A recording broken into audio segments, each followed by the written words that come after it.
नमस्कार। फिर से आज हम लोग पार्ट ऑफ स्पीच को शुरू करते हैं। उसके 3 ठो हमने रूप पढ़ लिया है। आज नाउन, प्रोनाउन, एडजेक्टिव हो चुका है। आज बारी है वर्ब की। तो वर्ब के बारे में पढ़ते हैं। ठीक है, देखते हैं वर्ब क्या होता है। वर्ब मतलब क्रिया। ठीक है, वर्ब का डिफिनेशन क्या है, वर्ब किसे कहते हैं। कहा जाए वर्ब अर्थात verb is a word that indicate about physical action, mental action और स्टेट ऑफ बीइंग। मतलब वर्ब एक ऐसा वर्ड है जो किसी कार्य को बताता है। वह आपका मतलब फिजिकल एक्शन भी हो सकता है। हम अपने बॉडी को हिला डुला के जो भी करते हैं वो फिजिकल एक्शन हो गया। मेंटल एक्शन अर्थात सोचना, जो दिमाग से सोचते हैं वह मेंटल एक्शन होगा। और स्टेट ऑफ बीइंग, और स्टेट ऑफ बीइंग मतलब कोई चीज़ कहीं पड़ी हुई हो, वो भी आपका वर्ब के अंतर्गत ही आता है। तो लिख सकते हैं ए वर्ब इज ए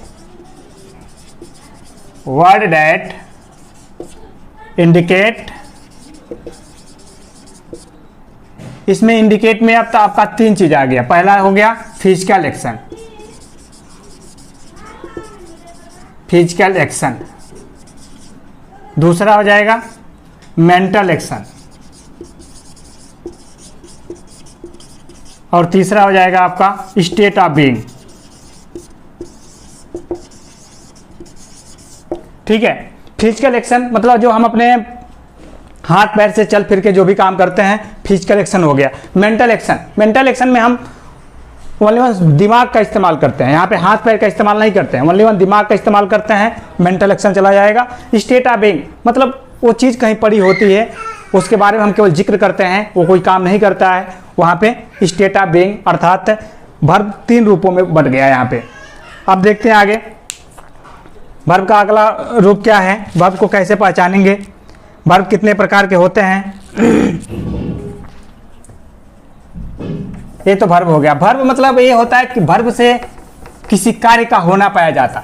मतलब every sentence has a verb, every sentence has a verb that describes about noun और प्रोनाउन।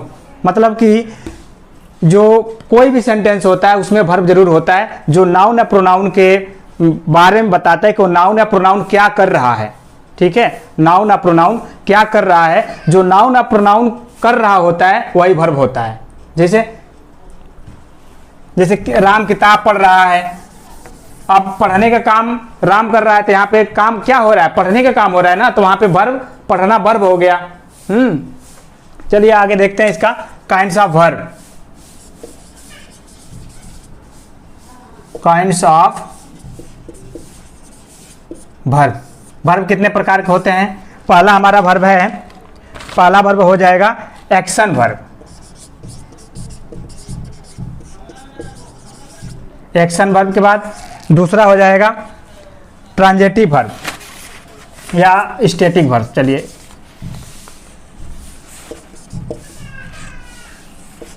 Static verb. तीसरा हो जाएगा ट्रांजिटिव वर्ब।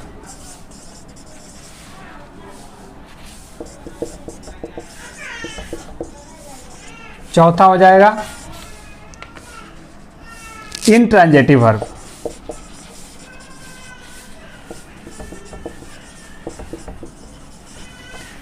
पांचवा हो जाएगा आपका लिंकिंग वर्ब।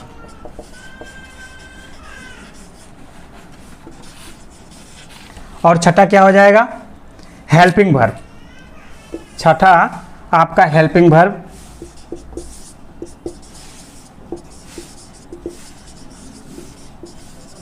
हेल्पिंग वर्ब या एक्सिलरी वर्ब। हाँ ठीक है। और उसके बाद से है आपका 7वां मॉडल वर्ब।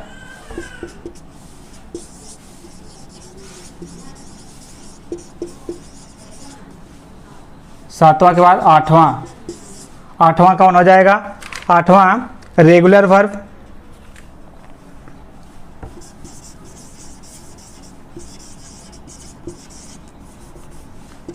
रेगुलर वर्ब के बाद से 8वां के बाद 9वां इरेगुलर वर्ब।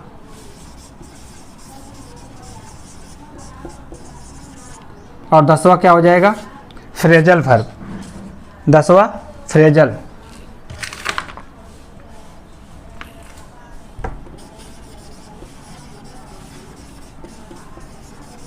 ठीक है, इस तरह से वर्ब के आपके 10 भेद हो गए।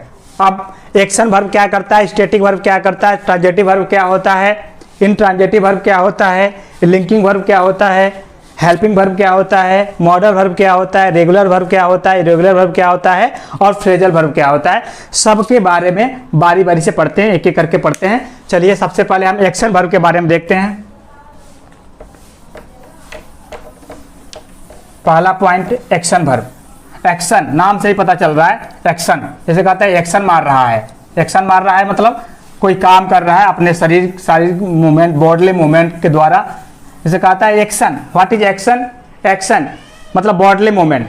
हम यहाँ से सिर्फ सावधान में खड़े हैं या ये कोई एक्शन नहीं है। अगर हम कोई अपने बॉडी को हिला डुला के कोई एक्शन कर रहे हैं तो वहाँ पे वह एक्शन वर्ब के रूप में आ जाएगा। जैसे एक्शन वर्ब होता क्या है?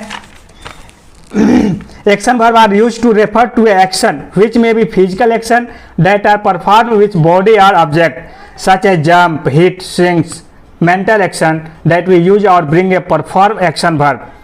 मतलब एक्शन वर्ब हमने आपको बता दिया, एक्शन वर्ब वही होता है जो जिससे हम अपने शारीरिक क्रियाओं द्वारा कोई काम करते हैं, वह एक्शन वर्ब होता है। जैसे दौड़ना, दौड़ना पैर से दौड़ रहे हैं, खेलना खेल रहे हैं, ये सब एक्शन वर्ब के रूप में होता है।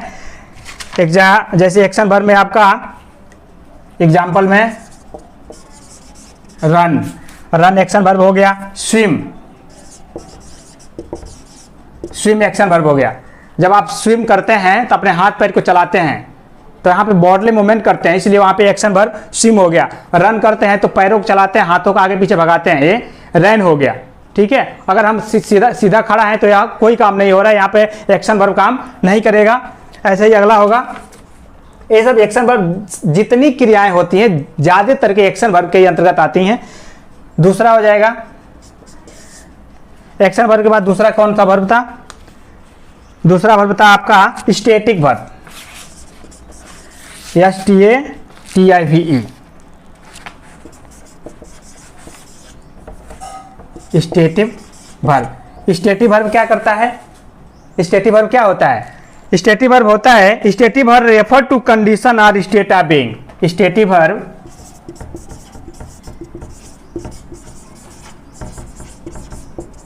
रेफर टू कंडीशन और स्टेट ऑफ बीइंग,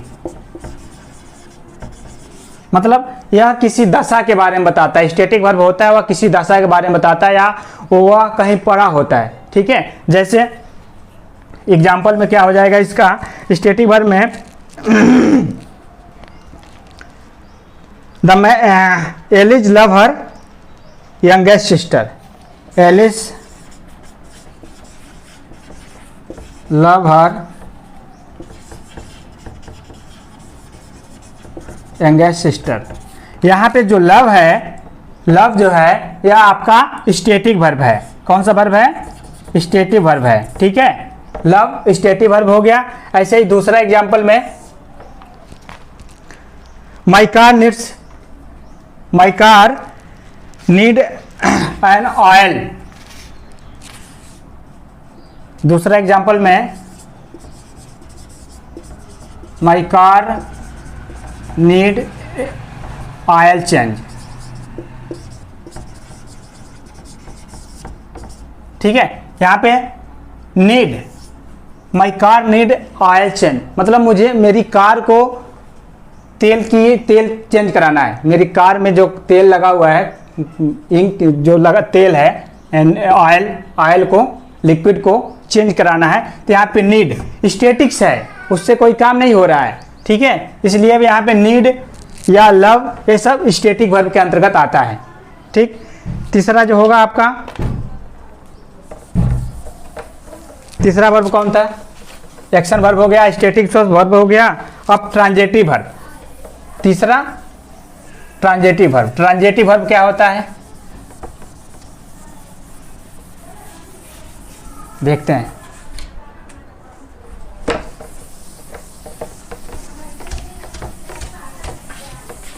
तीसरा हमारा पॉइंट है, तीसरा वर्ब है ट्रांजिटिव वर्ब।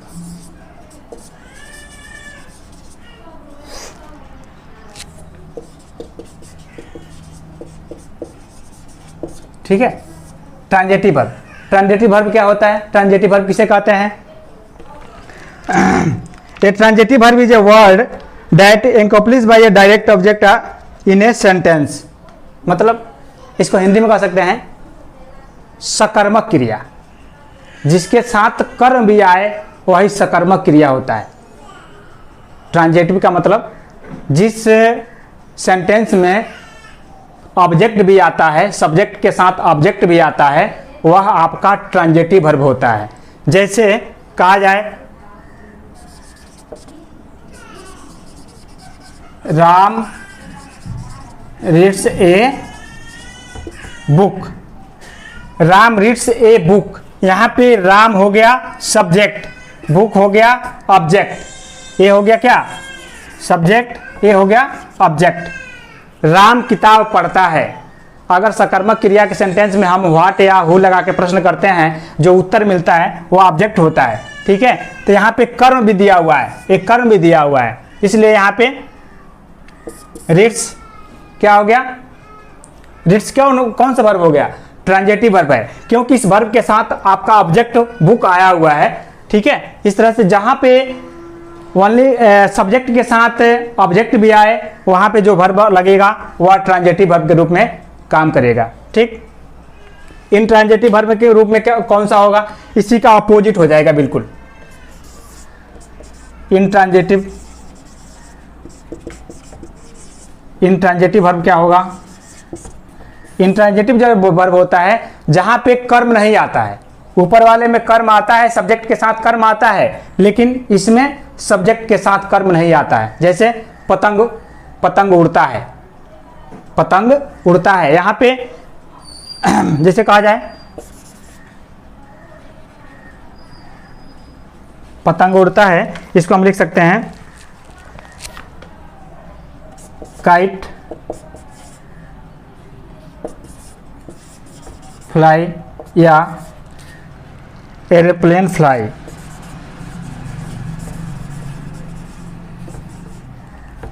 Aeroplane fly. तीसरा एग्जांपल में हम इसमें कह सकते हैं दे रीड। ठीक है, अब देखिए यहाँ पे काइट फ्लाइट, काइट क्या हो गया आपका सब्जेक्ट, फ्लाई उड़ रहा है, यहाँ पे कर्म नहीं है, यहाँ पे कहीं भी ऑब्जेक्ट नहीं दिख रहा है, इसलिए यहाँ पे इंट्रांजिटिव हो गया, या अर्थात अकर्मक क्रिया हो गई। अकर्मक, जहाँ पे कर्म ना रहे वह अकर्म हो गया ना।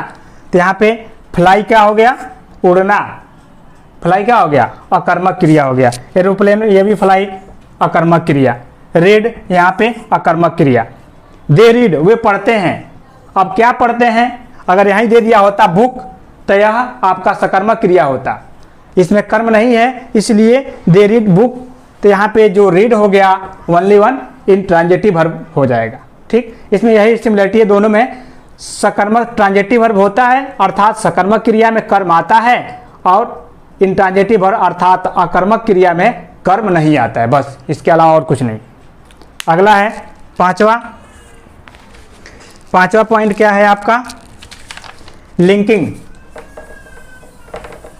पांचवा वर्ब कौन था, लिंकिंग वर्ब। लिंकिंग वर्ब, अब नाम से ही पता चल रहा है लिंकिंग वर्ब क्या होता है। Linking verb are a special type of static verb is used to link a subject with a subject complement. मतलब लिंकिंग वर्ब ऐसा होता है जो सब्जेक्ट कंप्लीमेंट के साथ सब्जेक्ट को, एक अन्य सेंटेंस को आपस में क्या करता है, जोड़ देता है। जैसे देखते हैं इसका लिंकिंग वर्ब के रूप एग्जांपल है, Mike is a Mukesh is a great dancer.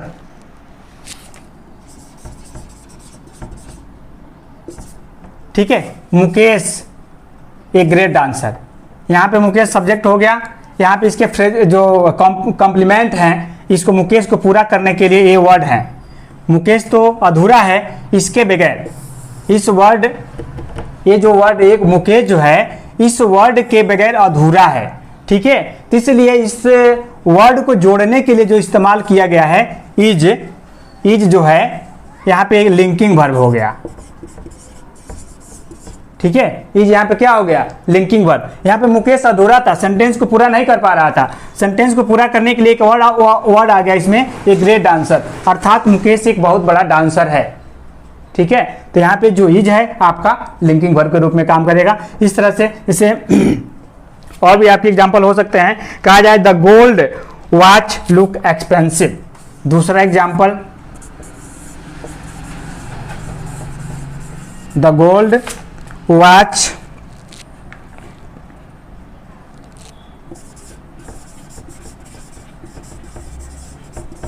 Look expensive,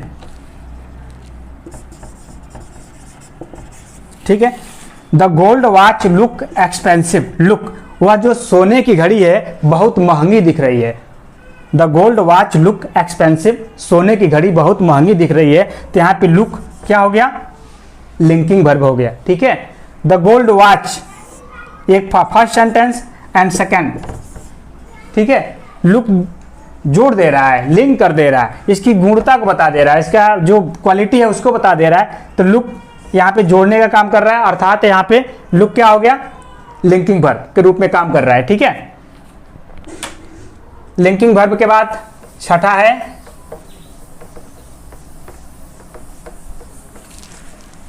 helping verb. Helping verb तो हमने बता दिया था पहले ही, जो वर्ब की हेल्प करे वहां पे हेल्पिंग वर्ब हो जाता है।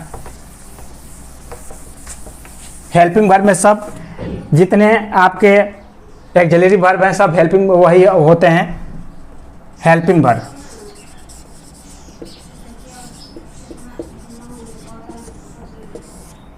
हेल्पिंग वर्ब या ऑक्सिलरी वर्ब, ठीक है। इसको हम, ये भी आपके वर्ब के अंतर्गत आएगा।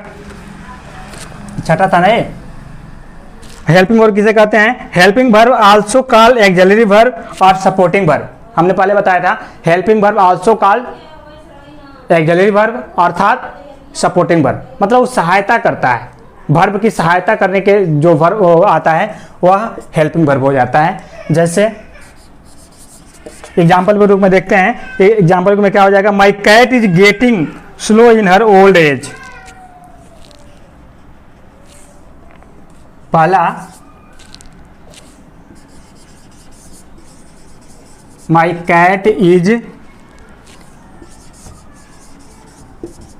Getting slow in her old age, मतलब my cat is getting slow in her old age, मेरी बिल्ली जो है अपने बुढ़ापे के दिनों बड़ी सुस्त हो गई है, बड़ी स्लो हो गई है, ठीक है। तो इज इसकी हेल्प कर रहा है, ठीक है। दूसरा एग्जाम्पल में देखते हैं, I am, they are playing cricket. दूसरा कहा जाए, दे आर प्लेइंग क्रिकेट, ठीक। यहाँ पे आर क्या है, हेल्पिंग वर्ब है। क्या हुआ ये, helping verb, are helping verb. किसको ये सपोर्ट कर रहा है, प्लेइंग को। प्लेइंग को क्या कर रहा है, सपोर्ट कर रहा है, मतलब दे आर प्लेइंग क्रिकेट, वे लोग क्रिकेट खेल रहे हैं। यहाँ पे आर जो है मेन वर्ब प्लेइंग को सपोर्ट कर रहा है, इसलिए इज एम आर जहाँ पे मेन वर्ब के साथ इस्तेमाल हो वहाँ पे वो सब हेल्पिंग वर्ब के रूप में जाने जाते हैं, हेल्पिंग वर्ब होते हैं। छठा हो गया। सातवां नंबर क्या था आपका, मॉडल वर्ब।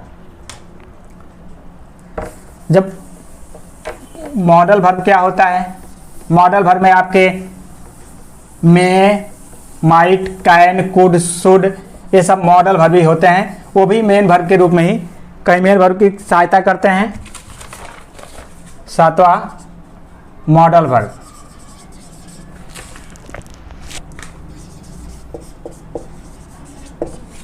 ठीक है। मॉडल वर्ब भी हेल्पिंग वर्ब के ही रूप में होते हैं, ये भी मेन वर्ब की सहायता करते हैं। जैसे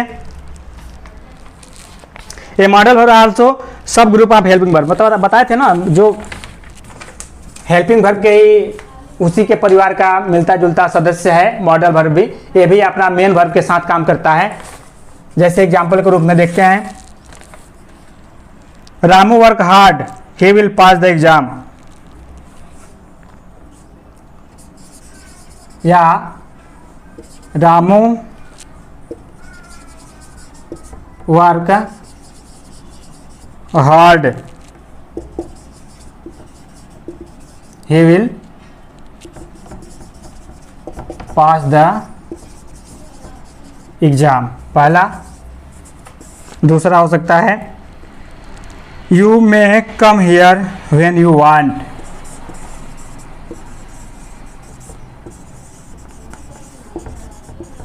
कम हियर व्हेन यू वांट, ठीक है। और देखिए Ramu work hard he will pass the exam, मतलब रामू को परीक्षा पास करने के लिए कठिन परिश्रम करना होगा। रामू को परीक्षा पास करने के लिए कठिन परिश्रम करना होगा। तो यहाँ पे विल क्या है? मॉडल वर्ब है या मेन वर्ब, पास को हेल्प कर रहा है। तुमने बताया था जो हेल्पिंग वर्ब है उसी का सब ग्रुप है आपका मॉडल वर्ब, ठीक है। उसी तरह से यहाँ पे you may come, may what is may is a modal verb, यहाँ पे मे क्या हुआ? मॉडल वर्ब हुआ, और कम मेन वर्ब हुआ। मे कम को हेल्प कर रहा है, सपोर्ट कर रहा है, अर्थात जो भी मे हुआ आपका कैन हुआ, शुड हुआ, शैल हुआ, वुड हुआ, विल हुआ, ये सब मॉडल वर्ब होते हैं। ये कह रहा है you may come here when you want, तुम यहाँ जब चाहो तब आ सकते हो, ठीक। तो इसलिए आपका मॉडल वर्ब में आपका लिख देते हैं can, may, will, would, shall, should, ये सब क्या है? मॉडल वर्ब है, ठीक। आपका मॉडल वर्ब भी खत्म हो गया। उसके बाद मॉडल वर्ब के बाद से कौन सा वर्ब है? Regular verb. 8वां नंबर है रेगुलर वर्ब। रेगुलर वर्ब कौन होता है, कैसे पहचानते हैं उसे?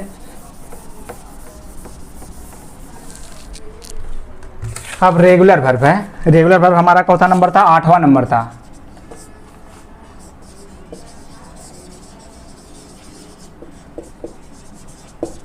ठीक है। रेगुलर वर्ब किसे कहते हैं? A verb is considered a regular verb if it past tense form and past participle form in ED या डी और टी। मतलब रेगुलर वर्ब वह होता है जिसका पास्ट टेंस ईडी, डी और टी पे समाप्त होता है, मतलब पास्ट पार्टिसिपल बन जाए। जैसे कहा जाए जंप, JUMP, जंप का हो जाएगा जंप्ड। यहाँ पे ईडी, यहाँ पे लास्ट में ईडी आ गया तो यह रेगुलर वर्ब हो गया, ठीक है। ये क्या हो गया? रेगुलर वर्ब हो गया। ऐसे ही आपका ट्राई होता है, ट्राई का हम क्या लिख सकते हैं? ट्राइड। स्लीप का स्लेप्ट, ठीक है। तो ये सब जो वर्ब होते हैं ये आपके रेगुलर वर्ब होते हैं। ये सब वर्ब कौन वर्ब हो गए? रेगुलर वर्ब, जो ईडी, डी अर्थात टी पे समाप्त हो वह रेगुलर वर्ब कहे जाते हैं। अब 9वां है इरेगुलर वर्ब। वर्ब बहुत बड़ी चीज नहीं है, वर्ब को अगर माना जाए तो वर्ब जिससे किसी कार्य का होना पाया जाए बस वही वर्ब है। अब इसको जितना ज़्यादा हम इसके डीपली अध्ययन करेंगे उतना ज़्यादा यह ब्रॉड होता जाएगा, बड़ा होता जाएगा। इसलिए वर्ब में सिंपली यही जानना है कि वर्ब जिससे किसी कार्य का होना पाया जाए वह वर्ब हो, ठीक है। अब आपका इरेगुलर वर्ब था 9वां इरेगुलर वर्ब। रेगुलर वर्ब का ही उल्टा हो गया इरेगुलर वर्ब। इरेगुलर वर्ब क्या होता है? A irregular verb is a verb whose past tense and past participle form does not, मतलब हमने क्या बताया था? रेगुलर वर्ब में पास्ट पार्टिसिपल जो होता है ईडी, डी और टी पे समाप्त होता है, लेकिन इरेगुलर वर्ब में ऐसा नहीं होता है। ठीक, बस उसका अपोजिट हो गया, वही आप समझ जाइए कि इरेगुलर वर्ब है। जैसे कहा जाए इट बिकेम 8, इट बिकेम 8 हो जाता है। इट क्या हो गया? 8 हो गया। हाँ, ऐसे ही आपका कैच बिकेम, कैच क्या हो गया?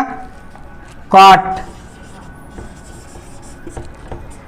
ठीक है, ऐसे ही सेट, सेट का सेट ही होगा, सेट सेट सेट। ठीक, उसके बाद लास्ट है आपका, बस last point,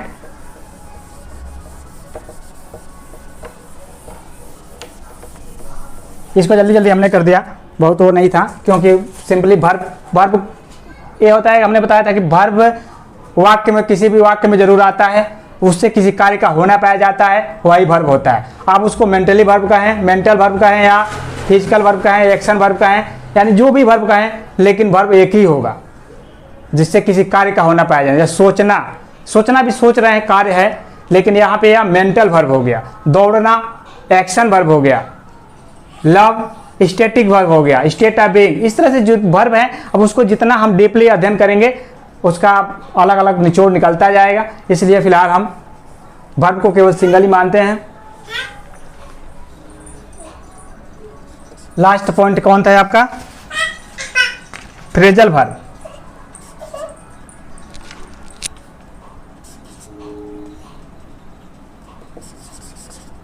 phrasal,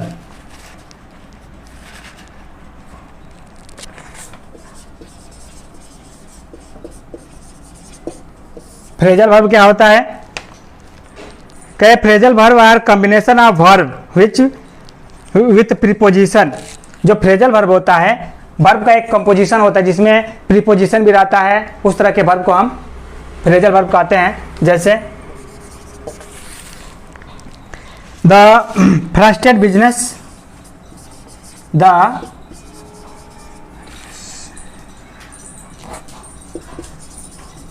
frustrated businessman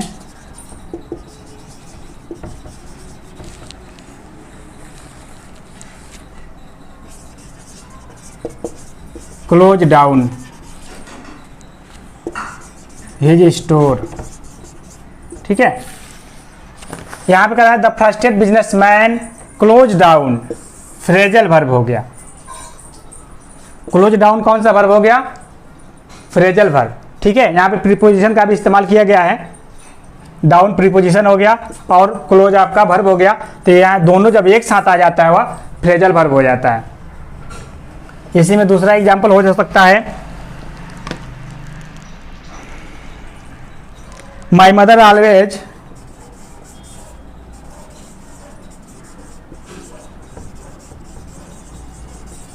My mother always told me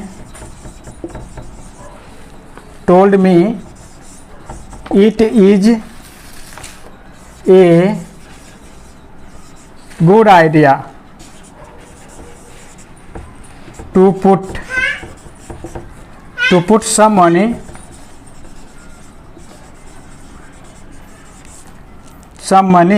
away in case of emergency. Some money away in case of emergency.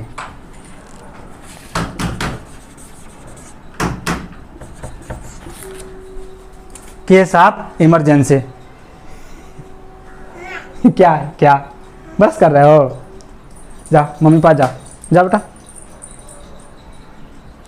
यहाँ पे my mother always told me, मेरी माँ हमेशा मुझे बताती है, it is a good idea to put some money away in the case of emergency. क्या पढ़ाने देगा ये? ऐसे आके क्या है अब? क्या बाय। मेरा बच्चा आ गया है। ये देखिए ये पढ़ाने नहीं दे रहा है बच्चा, आके स्टैंड हिला दे रहा है और आके चिल्ला रहा है। ठीक है, लास्ट हो भी गया, वर्ब खत्म भी हो गया। ठीक है, ओके बाय, थैंक यू, नमस्कार। भागे